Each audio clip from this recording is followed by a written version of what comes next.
অবস্থায় যদি কোনো ব্যক্তি মারা যায়, সরকার তাকে টাকা দেয়। আপনি কি জানতেন?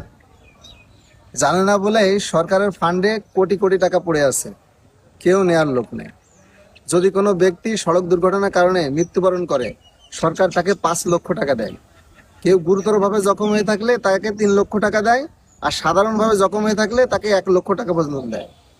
আসল সমস্যা হলো কোথা থেকে এই টাকাটা নেবেন, কোথায় আবেদন করবেন এবং আবেদন করতে কি কি কাগজ লাগে, এই বিষয়টি আমরা জানি না।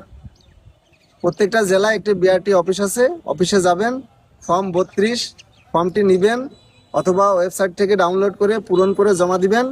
কাগজপত্র যদি কোনো জিডি করে থাকেন অথবা মামলা করে থাকেন এই দুর্ঘটনার বিষয়ে, সেই কাগজ লাগবে। মৃত ব্যক্তি তার মৃত্যু সনদ লাগবে।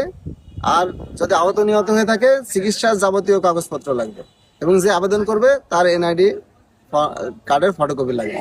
এই বিষয়টি এইগুলো যদি আপনি জমা দিতে পারেন, ট্রাস্টি বোর্ড এই বিষয়টা নিয়ে আলোচনা করবে।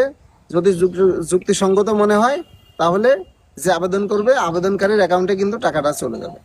এই ভিডিও একটি বেশি বেশি শেয়ার করে দিবেন যাতে সবাই বিষয়টি জানতে পারে।